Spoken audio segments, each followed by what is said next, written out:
Bom, pessoal, semana passada a gente terminou vendo, né, do tipo de pessoa que Deus trabalha na edificação da igreja, né? A gente falou daquele texto do amor cobrir multidão de pecados, né? Tanto em 1 Pedro como em Provérbios, né? Que são esse tipo de crentes hoje que edificam a igreja de Jesus, né? E até agora a gente viu, né, estamos em Gênesis, a gente viu os inícios, né, mostrando aí como começou todas as coisas, as criações, né, de Deus. Dois homens que ouviram Satanás, a gente ouviu, e dois homens que andaram com Deus. E aí hoje a gente vai continuar a ver Babilônia, que esses dois caminhos, Jerusalém e a Babilônia, eles andam paralelo na Bíblia o tempo inteiro, né? Enganando as pessoas aí. Então hoje a gente vai continuar a ver isso, vai ver um pouco, né, de Abraão e Melquisedeque, e depois a gente vai ver a vida de Isaac, de Jacó e de José. Aí a gente consegue finalizar Gênesis no sentido de apontando esse caminho até Apocalipse, né? Então a gente vai voltar hoje, continuar vendo esses dois caminhos ou dois fluxos que começaram lá em Caim e Abel, né? Que um é o caminho da religiosidade e o outro é o caminho da espiritualidade. E o mais triste é que, assim, eles levam para direções opostas e as pessoas não percebem. Esse é o clamor que o Senhor coloca no meu coração, porque os caminhos parecem que estão indo para o mesmo lugar, mas direção oposta. E muita gente está nesse caminho sem saber, né? O caminho largo, né? E o caminho estreito, sem perceber. Então, o maior problema nosso é isso. Por isso que a gente precisa sempre estar se avaliando e falando a verdade do Evangelho, para que o Espírito tire as pessoas desses caminhos aí, né? Que eu estou no caminho largo, achando que estou no estreito. Então você não vai sair, porque você acha que aquele é o estreito. E então essa zona que o inimigo criou, né? Na igreja, a Bíblia mostra com muita clareza, de Gênesis até Apocalipse, e vai mostrando, né? Como devemos andar. E a Bíblia, ela não é bem clara para a gente quando diz que a gente não pode ter dois senhores? Ou ela é meio dúbia, assim? Que a gente não poderia, né? Amar a Deus e o dinheiro. Não dá. Ou eu amo um ou eu amo o outro, né? Mas o que está sendo pregado na maioria dessas mega church? Só prosperidade. Você pode ver como é maligno o sistema, né? Ou os televangelistas, que atingem milhões. O que eles pregam, os coach gospel? O que eles pregam? Vem prosperar, vem prosperar, vem prosperar. Todo influencer religioso está nesse caminho. E as pessoas não enxergam. Prova é que tem milhões e milhões de seguidores, o cara falando assim, Deus deixou você pensar é porque ele vai te dar. E o pessoal, aleluia. É muito sério isso para a igreja de Cristo, sabe? É muito sério, né? Então a gente precisa entender que o inimigo trabalha pesado nisso e tem feito um ótimo trabalho. Só que Jesus foi muito claro. Então, o motivo da gente estar sempre repetindo, estarmos aqui nessa manhã, é para a gente conhecer as Escrituras de verdade, sabe? E sujeitar a nossa vida a ela, para nós não sermos enganados também, entendeu? Além de ajudar os outros a saírem, é nós não andarmos em engano. Então, o meu desejo é que quando a gente abre a Escritura, que ela, através do Espírito Santo, nos livre desse engano para que a gente ande no caminho correto, né? Então, mesmo que as pessoas não decidam andar nesse caminho, eu vou gastar minha vida ensinando a verdade. Enquanto o Senhor me der saúde, eu vou carregar esse encargo, né? Então, no capítulo 10 de Gênesis, a gente vê o início da Babilônia e que ela só vai ser destruída, para você ver como a gente está nela, né, nesse sistema, lá em Apocalipse 18. É um caminho que começa em Gênesis e só vai terminar em Apocalipse, né? E nesse caminho aqui da Babilônia, antes de Gênesis 10, se a gente vê os versos 8 e 9, a gente vai ler sobre um personagem, né? Nimrod. Eu queria que a Adri lesse Gênesis 10, 8 e 9. Cuxi gerou Nirode, que começou a ser poderoso na terra. Foi valente, caçador diante do Senhor. Aqui o sentido, né, desse poderoso caçador diante do Senhor, né, tá falando da violência, seria poderoso contra o Senhor, né? E esse é o começo do reino dele, Babilônia ou Babel, né? Que a origem, né, dessa palavra do acádio é Babili, que significa o quê? Porta de Deus. Então, assim, ele estava dizendo que ele guiaria as pessoas até Deus. Entendeu? Tipo, vem comigo, eu tenho a porta para Deus, né? E assim que a Babilônia opera. Então, não é apenas um sistema monetário, né? Primeiramente, Babilônia é um sistema religioso, antes de mais nada, né? Então, lá em Apocalipse 17 fala desse sistema religioso e o 18 fala do financeiro. E os dois são colocados juntos, entendeu? Assim que o caminho engana muita gente, porque eles colocam esses dois caminhos juntos, da religiosidade e o financeiro junto. E as pessoas são enganadas por pensando que estão seguindo o cristianismo, mas elas são atraídas, na verdade, porque está levando ao dinheiro, à fama, ao sucesso, junto. Cria uma zona cinza, né? E todos esses grandes pregadores, assim, com grande aparição na mídia, se vocês analisarem com o coração sincero, vocês vão ver o que eles estão pregando de verdade, né? Ou esses caras não estão vivendo tipo como popstar? Fica a fila de gente para tirar foto com o cara, entendeu? Tipo Disney, você vai tirar foto com o Mickey lá. Assim, esse sistema que leva, né, a esses lugares onde a maioria arrasta milhões é Babilônia. E nós vamos ver isso nesse módulo inteiro, passando pela Bíblia toda. Nós estamos no jardim e já estamos vendo. Nós vamos ver como ele vai, né? Então ele começa aqui, ó, como que Nimrod começou? Eu vou professar o portão para Deus para você. Mas quem falou que é a porta para nós? Tem duas ou é Jesus? E eles trazem isso, por isso que Babel, a porta de Deus, né? É o sistema que vai ver. A única porta para Jerusalém celestial, né, Nova Jerusalém, hoje é a Igreja de Deus, através de Jesus Cristo, né? Que ela é que mostra para o mundo que Deus quer habitar entre nós, né? Esse é o nosso encargo. E aí Gênesis 10, 11 fala assim, ó, daquela terra ele foi para a Síria e edificou Nínive, Reobote-ir e Calá. E no capítulo 11, né, a gente não vai ler o texto todo, né, para a gente ir andando, a gente vê que ele construiu aquela torre, e que ele chamou como Torre de Babel, porta para Deus. Eu vou alcançar, né? Então, Nimrod aqui já é essa figura, já aponta para essa figura do anticristo. Você vai chegar, você não precisa de Cristo. É um sistema paralelo, né? E ele ficou famoso, né? A gente leu lá, a Adri leu o texto, porque ele era conhecido como grande caçador de animais selvagens. Então, assim, muitas pessoas viam, pô, ele tá matando quem nos ataca, né? Porque tá matando as feras lá, os animais selvagens. Então, ele foi se tornando um líder aceito pelo aquele povo, né? Que é o que vai acontecer com o anticristo, né? A gente vai ver. Vamos aceitar tudo. Pô, ele está fazendo muito bem, olha só. E aí as pessoas vão aceitando, né? E a política e a religião, a igreja, vai andar cada vez mais próxima. Que esse é o caminho, né? Que a gente vê lá em Apocalipse, né? Vai ser um sistema só.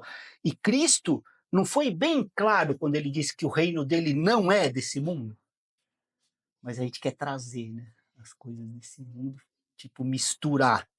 E aí a gente, nesse capítulo 11, a gente mostra, né, eles construindo a torre lá no verso 4, E aí o que a gente até conversou um pouco, né, na nossa célula aí, que é a falsa religião. Ela tem sempre muito esforço humano. Toda falsa religião, porque é você, o caminho é você que está fazendo, é você, tudo para você, né? E pouco espaço, na verdade, para dependência de Deus e para a fé. Né? É mais sempre performance. Toda falsa religião ela é baseada na sua força, na performance. É querer alcançar esse portão de Deus por nosso esforço. E aí a gente vê na Bíblia que é só frustração, né? A falsa religião sempre tem obras humanas como o principal. E aí a pessoa, nossa, mas estão fazendo tanto, tanto, tanto, né? É a religião das obras, né? Não há espaço, né, para fé ou dependência de Deus. E os líderes, normalmente, dessas religiões são pessoas com personalidades muito fortes, né? Tipo popstar mesmo, né? Os caras têm muitos até um grande grau de psicopatia, né? Nesses ambientes religiosos, assim como quem sabe os CEOs, as coisas têm muito, no ambiente religioso é mais ainda, né? E não são homens assim que demonstram sua fraqueza como o apóstolo Paulo, né? Ou não ligam para a reputação como o apóstolo Pedro. Eles querem mostrar a força, o poder, a reputação ilibada, né? Então, os líderes do falso cristianismo são essas pessoas que estão sempre buscando isso, a fama, o sucesso, né? Quer aparecer na fita ali, né? Enquanto os verdadeiros homens de Deus, os profetas, o que aconteciam com eles? Eram considerados hereges, excluídos, né, da multidão, né, do mundo. Foi assim também com Jesus e com os apóstolos. E hoje a gente vê o contrário e acha que é o caminho. Olha o que o inimigo fez. A gente vê o oposto. Reflete na visão deturpada também. Exatamente. Porque é uma força no mundo, porque é status, é não sei o quê, mas é o caminho oposto do que Jesus e os apóstolos e todos esses homens, né, que a gente está vendo aqui desde o jardim, andaram. E o começo desse sistema, né, foi aqui na Babilônia. E outra coisa que é importante, que o Marco agora falou, que é que nesse sistema tem muita unidade. Aí a gente vai ler Gênesis 11:1. Você lê, amor? Em toda a terra havia apenas uma língua e uma só maneira de falar. Então, assim, vai além só do idioma.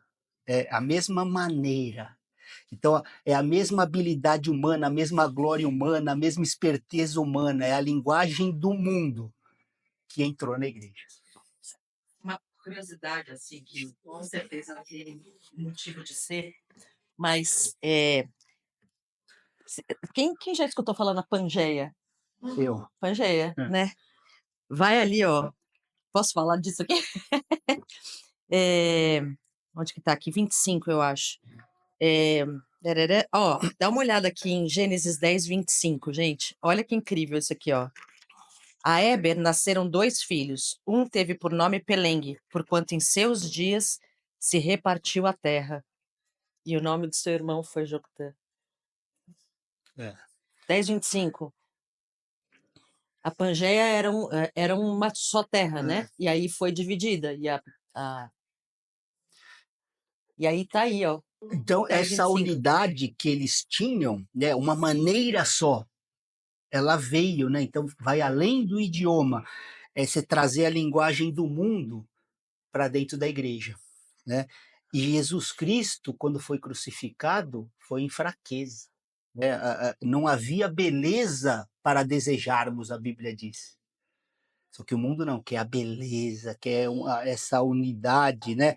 Jesus serviu lavando o pé dos apóstolos, né? Ele não era o presidente da denominação, o papa, né? Ele serviu, né? Além de títulos, né? E na Babilônia você vai fazendo o que você quer, o seu desejo, né? Até a oração, na verdade, não há uma oração verdadeira. Não há uma oração, é só decreto, declaração, é o que eu quero, não é o que Deus, né? Não há direção de Deus. Você pode ver que nesse meio é tudo assim, eu declaro, eu decreto. Então, a oração da Babilônia não é oração. Isso a gente precisa entender isso, né? É uma declaração do que eu quero fazer. Não é uma oração real. Vocês lembram lá dos profetas de Baal? A noite inteira orando, aí blá, blá, blá, blá. Nada aconteceu. Elias, 1 minuto, fogo do céu. É disso que eu estou falando, a dependência, você se sujeitar a Deus, né? É orar aguardando nele, confiando nele. A resposta é dele, não é você. O que você está decretando? Quem te deu a autoridade de se decretar alguma coisa, de declarar alguma coisa? Então, até isso, as pessoas oram assim o tempo todo sem perceber. A gente tem autoridade para expulsar espíritos no nome Exato, em nome dele. É só isso, porque a autoridade é dele. Por isso que não precisa de gritaria, nada, não é sua. Se fosse na autoridade, ele continuaria lá na nossa. É na dele. E aí fica aquelas coisas, né? Então, a Bíblia da falsa religião seria assim, como que começa a nossa Bíblia? No princípio, Deus, né? A Bíblia dele seria no princípio, o homem. Né? Não é no princípio, Deus. Aí, Gênesis 11:4.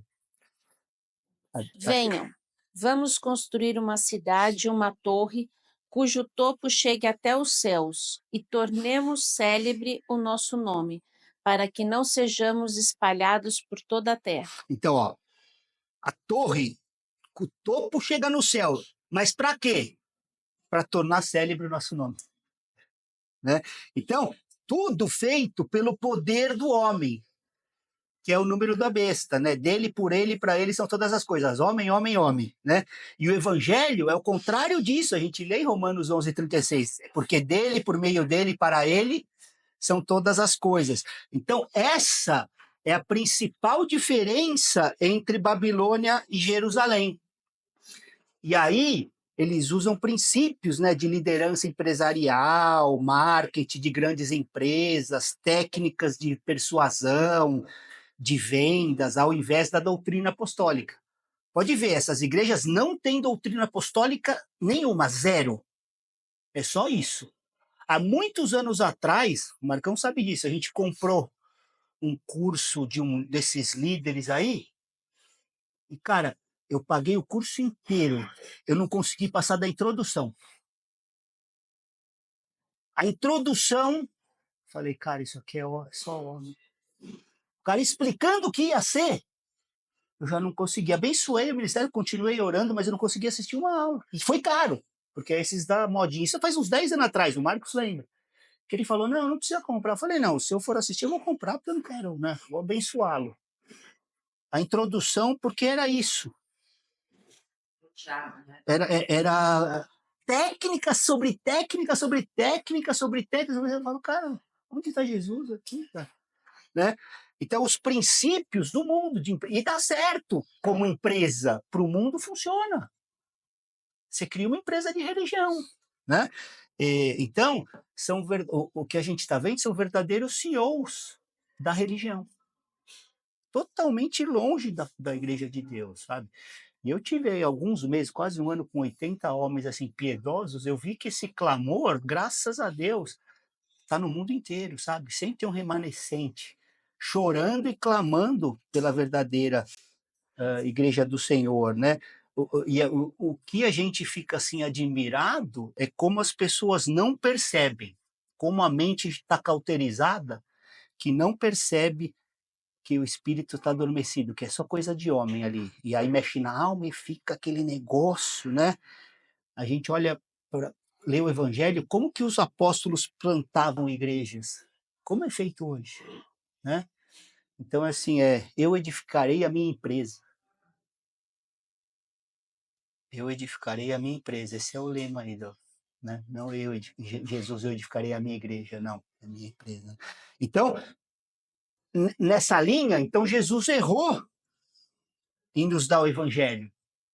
Ele devia ter dado uma empresa de marketing, né? Seria mais funcional, né? Que eu ia ter todos os segredos de atender, de fazer, de atrair, de blá. Então, não precisava do evangelho. Por que 12 apóstolos? Homens do povo. Né? Dava uma empresa aí. Então, os caminhos de Deus são totalmente diferentes dos caminhos do homem. Totalmente. Se a gente for por nós, a gente vai andar nos caminhos dos homens. E poucos homens conhecem os caminhos de Deus, porque poucos homens conhecem a Deus. Eles não conhecem o Deus da Bíblia. Porque Jesus foi muito claro, né? Aquele que crê em mim, como diz o Evangelho,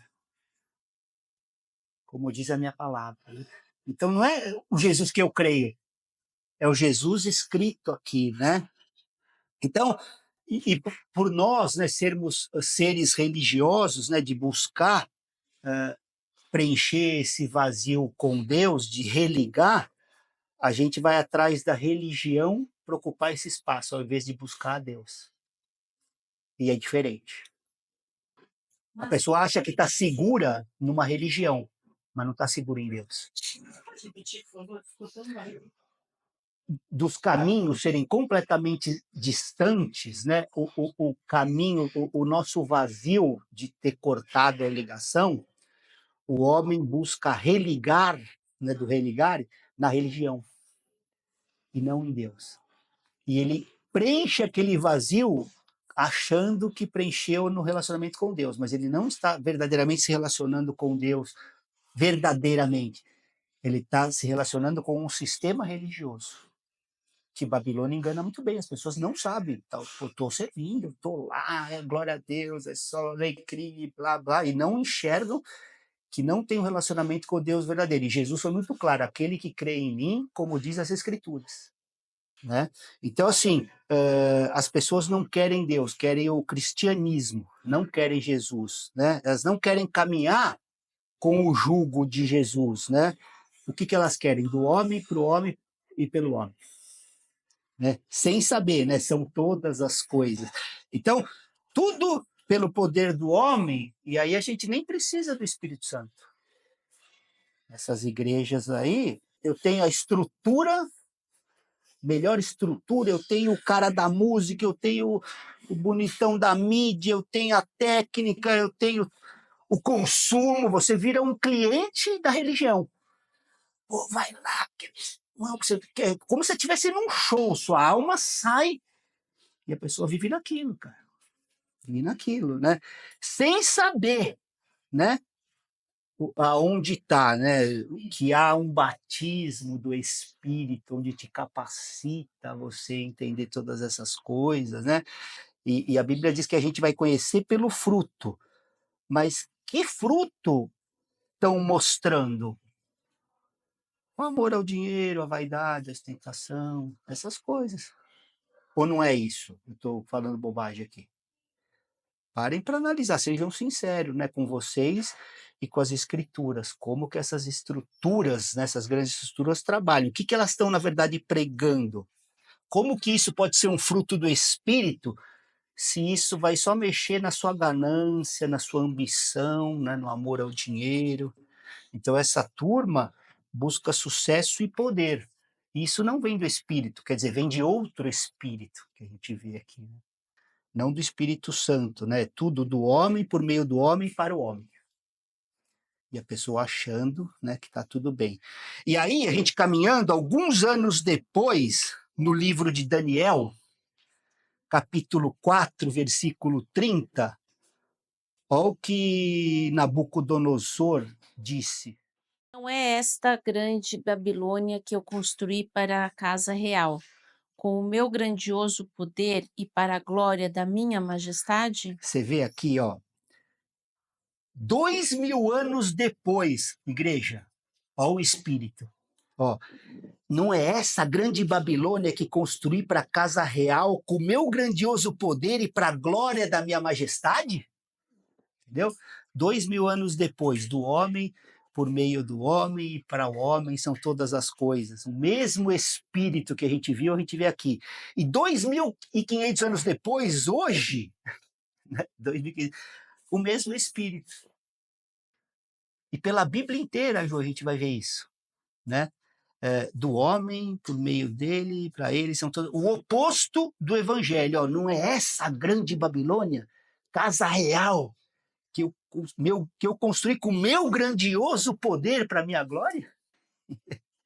E aí, Gênesis 11:5 diz assim, ó, então o Senhor desceu para ver a cidade e a torre que os filhos dos homens estavam construindo.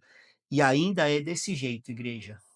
O Senhor vem ver qual que é a motivação que a gente está construindo as coisas.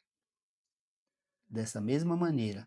Para a glória de quem nós estamos construindo, né? Para a glória de quem?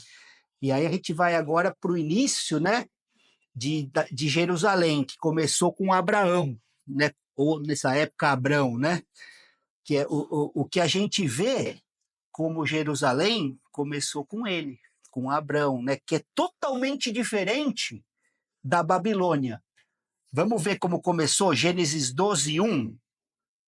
O Senhor disse a Abrão: saia da tua terra, da sua parentela e da casa do seu pai, e vá para a terra que lhe mostrarei. Tá vendo que não começa com o homem, começa com Deus? Ó, sai da tua terra, da tua parentela, da casa do teu pai e vai para onde eu vou te mostrar. Então já começa com Deus, não tem espaço, não é onde você quer ir. Não foi Abraão que disse para onde que eu vou decretar o meu e blá e blá. E Abraão esperou 75 anos. Então foi a mesma coisa com Moisés, esperou 80 anos para ir, né? E eu estou querendo dizer aqui, no princípio, não é o tempo. Não é, vou ter que esperar 75, 80, não. O princípio aqui é ouvir Deus e então ir. E nós temos a palavra revelada de Deus, né? Para a gente andar. Então, o problema é que a gente está muito ocupado, essa geração, para ouvir a Deus. Para meditar na palavra de Deus antes de tomar nossas decisões, sabe? Por isso é que a gente anda pela nossa vontade. A gente não quer perder tempo, né? A gente quer logo fazer as coisas, fazer um nome e tal, né? Só que o princípio, né, é diferente. Toda vez que Abraão andou sem ouvir a Deus, ele arrumou encrenca. Arrumou BO pesado. Toda vez que ele andou sem ouvir a Deus, né? Gênesis 11:31. Tera tomou Abrão, seu filho, e Ló, filho de Arã, filho do seu filho, e Sarai, sua nora, mulher do seu filho Abrão, e saiu com eles de Ur dos Caldeus para ir à terra de Canaã. Então, aqui, Tera tomou. Ó, Abrão, 75 anos, cara. E andando com a mão dada com o pai ainda, né?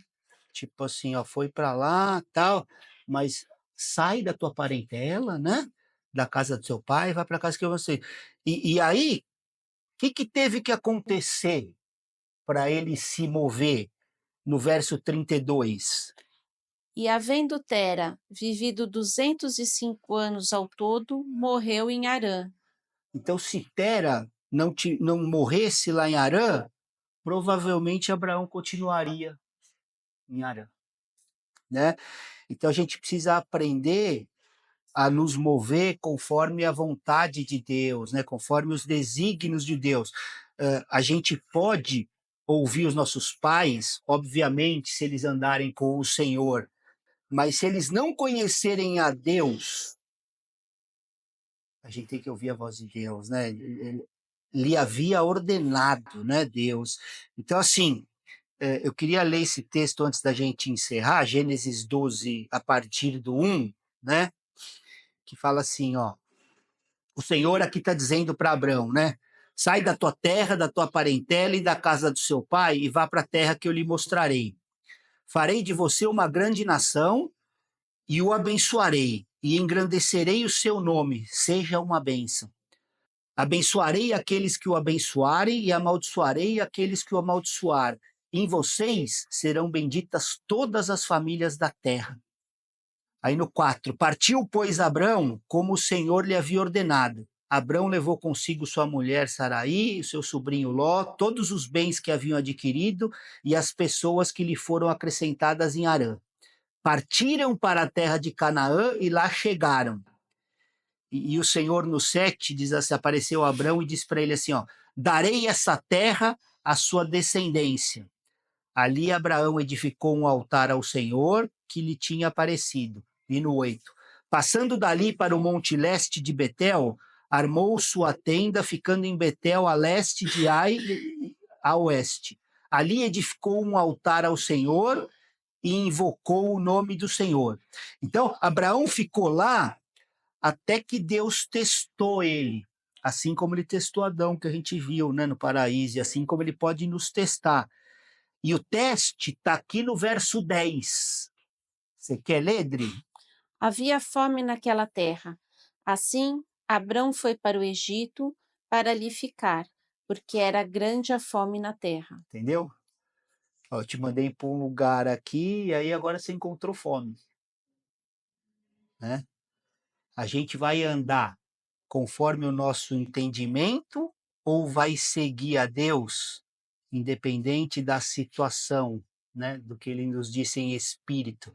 Isaías 11:3 diz assim, ó, ele terá o seu prazer no temor do Senhor, não julgará segundo a aparência, nem decidirá pelo que ouviu dizer, né? Isaías 11:3. Então ele viu fome aqui e fez seu julgamento. Entendeu? Eu julgo aqui, ó, havia fome naquela terra, então eu já julguei aqui, opa. Só que, ó, não julgará segundo a aparência.